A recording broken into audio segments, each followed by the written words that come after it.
நாட்டில் என்னதாயா நடக்குது? நாடு எங்க தான்பா போகுது? நாட்டில் என்னதான்பா நடக்குது? நாடு எங்க சார் போகுது? நாடு நாசமா போகுது. உனக்கு என்ன பிரச்சனை? அந்த வெங்காயத்தை எல்லாம் ஆட்சியாளர்கள் பார்த்துக் கொள்வார்கள். பேசிட்டு இருக்கும்போது இடையில ஐயாவா வாடா வாடான்னு எதுவும் சொன்னியா? அரசியல்வாதிகள் பார்த்துக் கொள்வார்கள். அரசு அதிகாரிகள் பார்த்துக் கொள்வார்கள். நீ ஒழுங்கா உன் வீட்டை பாருங்கப்பா, உன் குடும்பத்தை பாருங்கப்பா, உன் வேலையை பாருங்கப்பா, உன் பொண்டாட்டி பிள்ளைங்களை பாருங்கப்பா. அஜித் வாழ்க, விஜய் வாழ்க,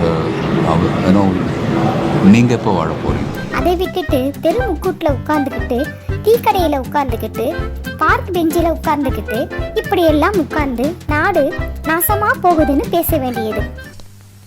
இந்த அவமானம் உனக்கு தேவையா? முதல்ல உங்களை திருத்திங்க, தனிநபர் ஒழுக்கத்தை பேணுங்க, உங்களுடைய வாழ்வாதாரத்தை மேம்படுத்துங்க. நம்ம வேலை நம்ம கடமையை செம்மையாக செஞ்சுட்டு போய்கிட்டே இருக்கணும். ஒரு தனி மனிதரின் வாழ்வாதாரம் முன்னேற்றம் அடையும் போது தானாகவே நாடும் நாட்டு மக்களின் வாழ்வும் முன்னேற்றம் அடையும். அதனால உங்க வேலையை நீங்க பாருங்க, என் வேலையை நான் பார்க்குறேன். முதலில் உங்களையும் உங்களை சுற்றி உள்ளவர்களையும் காத்துக்கொள்ளுங்கள். நண்பா, இதெல்லாம் நான் பேசுறது சொல்றது யூஸ்ஃபுல்லாக இருந்தால் எடுத்துக்கங்க, இல்லைன்னா விட்டுருங்க. இந்த வீடியோ பிடிச்சிருந்தா கண்டிப்பா லைக் பண்ணுங்க. இது வரைக்கும் இந்த சேனலை சப்ஸ்கிரைப் பண்ணாதவங்க கண்டிப்பா சப்ஸ்கிரைப் பண்ணுங்க. தேங்க்யூ.